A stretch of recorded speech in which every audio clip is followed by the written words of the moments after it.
Olá pessoal, bom, eu fiz uma enquete no meu Facebook para saber qual assunto seria de maior relevância para as pessoas que estão inseridas aí no meu Facebook. Então dei 3 opções. A primeira seria sobre a taxa dos Correios, né? Como proceder, o que fazer por essa ilegalidade. A letra B seria o resultado do meu processo, aquele do vídeo liminar, né? O que aconteceu, já que o meu processo teve uma sentença que transitou em julgado e houve todo um procedimento para eu receber o dinheiro de volta.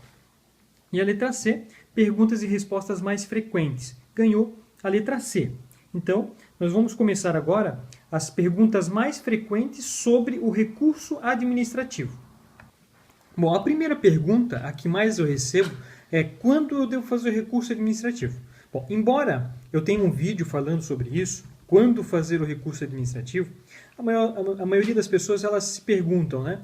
Bom, eu tenho um produto que me custou 35 dólares. A Receita Federal declarou que ela vale 20 dólares e me tributou sobre os 20 dólares. Devo fazer o recurso administrativo? A resposta, não. Não faço o recurso administrativo. Por quê? Porque a Receita Federal, se ela te tributou em 20 dólares, é porque ela considerou a sua compra como uma compra de pessoa jurídica. E a Receita Federal não perdoa isso. Então, se ela considerar que você comprou de um site pessoa jurídica, ela vai sim te tributar. Ela considera essas compras do AliExpress, eBay, tudo como compras de pessoa jurídica. Então, certamente, se você fizer o recurso administrativo, muito provável ela não vai isentar e, além de não isentar, ela vai aumentar o tributo. Então, não faça o recurso administrativo nessas hipóteses. Recomendo assistir o vídeo quando fazer o recurso administrativo no correio do imposto de importação. É um videozinho que tem que vai explicar com detalhes como é que você vai fazer o cálculo.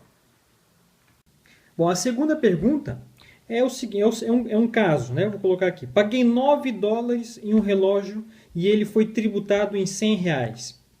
Devo fazer o recurso administrativo no correio? Sim. Você deve fazer o recurso administrativo, sim. Porque a Receita Federal, embora ela possa não te isentar do imposto, ela vai diminuir o valor dele. Então, com certeza você deve fazer. Lembrando que nesse cálculo vai incidir também o ICMS. Então, além dos 60% que você paga, tem também o ICMS, que no meu caso, aqui no estado de Santa Catarina, é de 17%. Então, você pode colocar naquele site tributado, né? tributado.net, que você vai fazer o cálculo certinho ali do valor do seu imposto. Então, nesse caso, quando o valor do produto é bem inferior ao valor que foi tributado, você deve fazer o recurso administrativo, sim.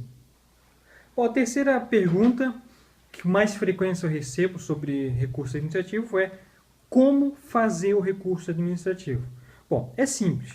Você pode chegar no correio, pedir para eles um formulário, eles têm um formulário próprio, que eu disponibilizei no link abaixo, e nesse link, nesse recurso administrativo, você vai colocar as razões, dizendo o quê? Que eu paguei 9 dólares em um relógio e que eu fui tributado em 120, sendo que o valor estaria inserido na isenção de até 50 dólares, ou no caso, até 100 dólares, né, dependendo da situação.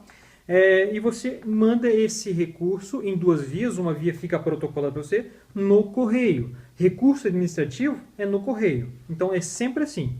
É bem fácil. Ou então, se você quiser, você pode utilizar os outros 2 modelos que eu disponibilizei, já mais ou menos preenchido. Tá? Número de ordem você deixa em branco, você não tem esse número de ordem. E o número da NTS você também deixa em branco. Nós não temos esse número é preenchido pelos Correios. Então, não se preocupe, preencha todo o recurso, faça as suas razões, informando os motivos de você não ser tributado, e aí sim, encaminhe isso para o Correio, sem se preocupar com o número de NTS e o número de ordem. Bom, a quarta pergunta é onde eu entrego o recurso administrativo? Isso eu acabei de falar, o recurso administrativo é entregue nos Correios. Leve 2 cópias, uma cópia eles vão carimbar com a data da entrega e a outra eles vão devolver, uma vai ser devolvida para você e a outra vai para os Correios juntamente com a sua mercadoria. Você não consegue fazer o recurso administrativo e retirar a sua encomenda. A encomenda vai junto com o recurso administrativo. Então, você tem que ficar ciente de que você não vai poder pegar a mercadoria naquele momento se você fizer o recurso administrativo. Bom, a quinta pergunta é quanto tempo demora o seu recurso administrativo? E isso é uma pergunta muito subjetiva, é muito difícil responder. Em média, esse recurso está demorando entre 30 e 45 dias, mas nós temos relatos de pessoas que demoraram 70, 80 até 90 dias. O correto qual é o prazo? O prazo correto é 90 dias no máximo. Caso não seja respeitado esse prazo, você pode sim fazer denúncia ao Ministério Público ou aos órgãos competentes. PROCON pode intervir, né, nesse caso, qualquer outro, porque nesse caso seria os Correios, né? Então o PROCON pode intervir nas relações entre os Correios. Bom, a sexta pergunta, sobre a taxa de R$12, a taxa de despacho postal. A taxa é legal? Bom, ainda é muito cedo falar em legalidade da taxa. Eu já fiz um vídeo a respeito dessa taxa, numa ligação que eu fiz para o Correio. É interessante essa ligação porque o próprio Correio não sabe por que está cobrando essa taxa de despacho postal. E nós resolvemos testar ela de forma judicial e nós tivemos uma resposta muito boa da Justiça Federal de São Paulo. Veja bem o que a juíza lá de São Paulo disse. Relativamente à taxa de despacho postal, exigida a partir do mês de junho de 2014, entendo não ser de competência da Empresa Brasileira de Correios e Telégrafo a criação de taxas de serviço, conforme dispõe a Constituição Federal, artigos 145 a 149, Código Tributário Nacional, artigos 77 a 80 e Decreto-Lei 509 de 69, artigo 2º. Portanto, a gente sugere àquelas pessoas que estão sendo lesadas pelo Correio que façam uma intervenção judicial, um processo judicial, ou então façam como eu fiz uma reclamação junto ao PROCON, eu conversei com o diretor do PROCON aqui de Blumenau, e eu fui orientado, eu estou levando todo o material que eu tenho para o diretor, para que ele chame os Correios e verifique essa questão da taxa. Inclusive, eu apresentei para ele essa decisão judicial, e eu penso que o PROCON aqui de Blumenau vai agir fortemente nisso também. Além de outros órgãos, né, porque a Associação de Defesa dos Consumidores também está entrando firme nisso daí. Fizeram, inclusive, um pedido de petição para várias pessoas assinarem essa petição e tinha lá até há pouco tempo quase 40 mil assinaturas. É sinal de que realmente ninguém está satisfeito com essa cobrança, não pelo valor de R$12, mas sim pela ilegalidade que estão cometendo.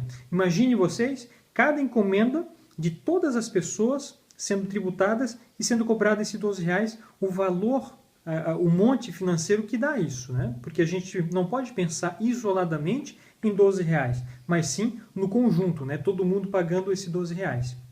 E eu penso que o Correio não tem nenhum prejuízo, porque quando se paga o frete lá na China ou nos Estados Unidos, já está englobado o preço para chegar no destino final. E quando a sua mercadoria é taxada, ela não vai para a tua casa, o Correio não tem o trabalho de levar, e você ainda tem que pagar mais R$12.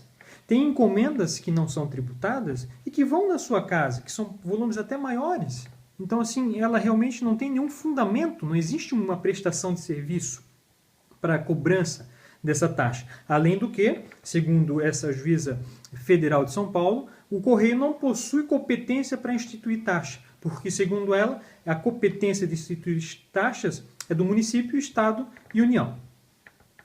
Então, a princípio, essa taxa é ilegal e está sendo discutida, né? Ainda, claro, eu posso dizer que isso ainda é muito imaturo conversar a respeito dessa taxa, porque nós não temos nenhuma decisões finais a respeito disso, mas, a princípio, o que se vê aí é uma ilegalidade dos Correios. A sétima pergunta.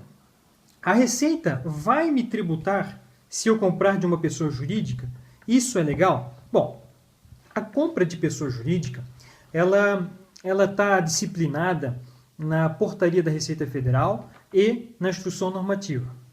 Na instrução normativa e nessa portaria, claramente eles dizem que a isenção de até $50 é somente de pessoa física para pessoa física. Isso está muito claro na instrução normativa. Agora, se você pegar o Decreto-Lei 1804 de 80, você vai ver que a única exigência que tem lá é de que o destinatário seja uma pessoa física e não que o remetente seja uma pessoa jurídica.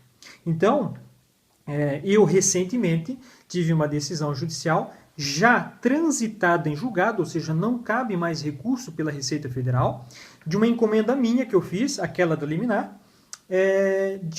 comprada de uma pessoa jurídica, né?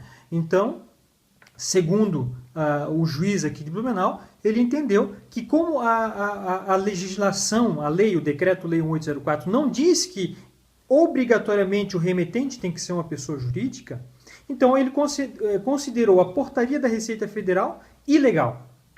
Por quê? Porque ele não obedeceu os limites estabelecidos na legislação. Ele inovou. Ou seja, a Receita Federal não pode inovar uma legislação. E isso foi realmente a base para que ele declarasse que qualquer compra minha de uma pessoa jurídica não fosse tributada, desde que respeitado o limite, é claro. Bom, a oitava pergunta a Receita Federal, mesmo com recurso administrativo, manteve o imposto. O que eu posso fazer? Então vamos lá. Vamos considerar que eu fiz uma compra de $20, fiz o recurso administrativo, provei para a Receita, isso aqui é de pessoa física, e mesmo assim a Receita Federal não me isentou. O que eu posso fazer? Ação judicial. Qual é a base dessa ação judicial? Principalmente o artigo 150, parágrafo 6º da Constituição Federal, artigo 2º, inciso 2, do Decreto-Lei 1804 de 80, artigo 97.4 e 106 do Código Tributário Nacional. Essas são as nossas principais bases para que a Receita Federal não possa taxar até $100. Bom, você vai ganhar a ação judicial? Isso nós só vamos saber dependendo do entendimento de cada juiz.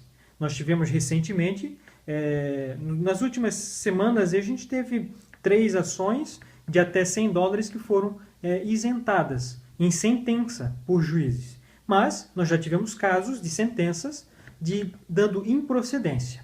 Então, os tribunais superiores vão decidir sobre isso. Mas digo que a nossa linha do artigo 150, parágrafo 6º, dizendo que qualquer isenção somente pode ser feita por lei ordinária, ou seja, portaria não é lei ordinária. Então, a princípio, esse nosso entendimento é mantido, inclusive por juízes que se manifestaram sobre o artigo 150, dizendo que a lei é clara e não dá nenhuma margem para interpretar fora disso. Então, assim, a princípio, nós recomendamos que você entre com a sua ação judicial no juizado especial, sem custas, sem advogado, né? Você pode fazer o seu processo. E se você sentir a necessidade da contratação de um advogado, você pode solicitar que o juizado especial o indique para você.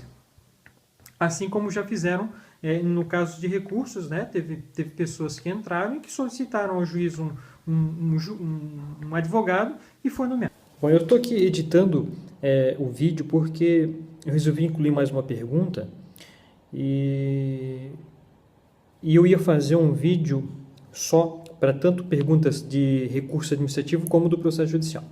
Mas vou fazer um só do recurso administrativo porque ele já ficou até grande demais. E eu vou trazer aqui a pergunta da Clarice Kimura.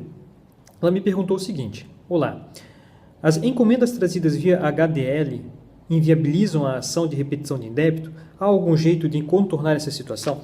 Eu vou responder da seguinte forma. Quando a DHL encaminha essa mercadoria da China ou dos Estados Unidos até a sua casa, ela é responsável por levar na sua casa, não há possibilidade da repetição de indébito, porque existem algumas normativas que dizem que teria que ser por remessas globais, aquelas pelo correio, né, pelo correio nacional, e não por empresas privadas. Então, isso inviabiliza. Mas, se a DHL entrega até a alfândega e depois dali em diante o correio é que vai fazer o desembaraço, vai levar até a sua casa, se o correio levar até a sua casa, mesmo que a encomenda seja via HDL, sim, você pode entrar com a ação de repetição de débito. Então vai depender. Quando eu me expresso aqui de que não há possibilidade nesses casos de DHL, eu quero que fique bem entendido que é em relação apenas a que a HDL está levando a mercadoria até a sua casa, até o destinatário final. Então, nessas hipóteses, não há possibilidade. Por isso, que você tem que ver certinho qual tipo de frete é mais recomendado para o seu tipo de encomenda. Bom, pessoal, era isso que eu queria conversar com vocês. Eu sei que vão surgir outras dúvidas, mas eu vou tentar fazer vídeos com mais frequência para tirar essas dúvidas de vocês e para não sobrecarregar tanto o meu Facebook. Eu disponibilizei o meu Facebook, então as pessoas estão adicionando lá, estão fazendo as suas perguntas e muita gente que já teve as respostas está até postando as respostas para mim. Então eu quero agradecer aí o pessoal que está fazendo essas respostas aí, porque nós já temos vários casos de pessoas que já entraram com ação judicial e que já possuem uma certa experiência. Então isso tem me ajudado muito e eu quero aí agradecer mais uma vez pelos mais de 5.000 inscritos no meu canal. Muito obrigado. Se você gostou, dá um joinha. Aí vão lá no meu Facebook, podem adicionar e fazem as perguntas no próprio timeline que vai ter alguém que passou por essa situação e que vai responder essas dúvidas. Olha, pessoal, muito obrigado.